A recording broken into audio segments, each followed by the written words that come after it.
হরি কেন বললেন? কৃষ্ণ যেই হরি, হরি বলা হচ্ছে কেন? কৃষ্ণ ভজনের কথা বলতে পারতেন যে মনুষ্য জীবনে কৃষ্ণ ভজনের গুরুত্ব, হরি ভজনের গুরুত্ব কেন, সেইটাই আলোচনা করবেন। দান দিলে কাউকে কিছু দান আর দেয় না, জোর করে কেড়ে নিয়ে গেলে কি হয়? হরি, হরণ, হরণ, হরণ। আর কেউ যদি কাউকে দিয়ে দেয় দান, দেবে না, কেড়ে নিয়ে গেল, তাহলে সেটা হরণ। হরি নাম কেন? হরণ।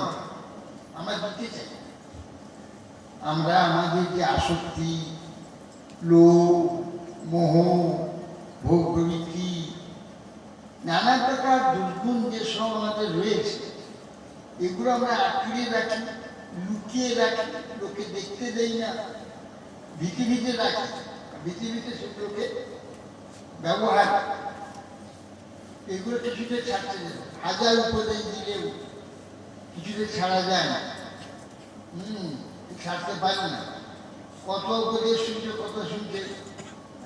একজন আমার ভক্ত আছে, তাকে বয় 10-15 বছর ধরে হরিনাম নিয়ে এসেছে, হরিনাম করে। বলছে বিড়ি খেতে, দীক্ষা নিতে পারবে না, বিড়ি খা। তাকে বলছি যে তুমি বিড়িটা ছাড়ো, কত উপদেশ, সে কিছুতেই ছাড়বে, সে বিড়ি কিছুতেই ছাড়তে পারে। হ্যাঁ, হাজার উপদেশ দিলেও এমন অংশে আছে সেটাকে ছাড়বে না, ছাড়তে পারবে না। তো এই জন্য বলছি যে যেটা দেবে না, আমরা দেবো না, কুপ্রয়াস করুন, কুস্বভাব করুন, ছাড়বো না। তো আপনারা হরিকথা শুনুন, হরিনাম করুন, হরিচিন্তা করুন, হরি পূজা করুন, আপনাদের নিষ্কপট করুন। দেখুন, আপনাদের যে সমস্ত দুর্বাসনাগুলো আপনারা ছাড়তে পারছেন না, অনায়াসে হরণ করে নেবেন। অর্থাৎ নামের সাফল্যতা হরি, আপনি নিষ্কপটে তার সেবা করুন, ভজন করুন।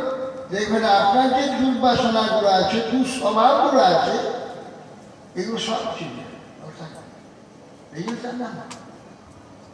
এবং আপনাদের নিকটে সেবাদ ভক্তি নিবাস করবেন মহারাজ, এই মনুষ্য জীবনে হরিভজন কর্তব্য সম্বন্ধে তিনি কিছু কীর্তন করবেন।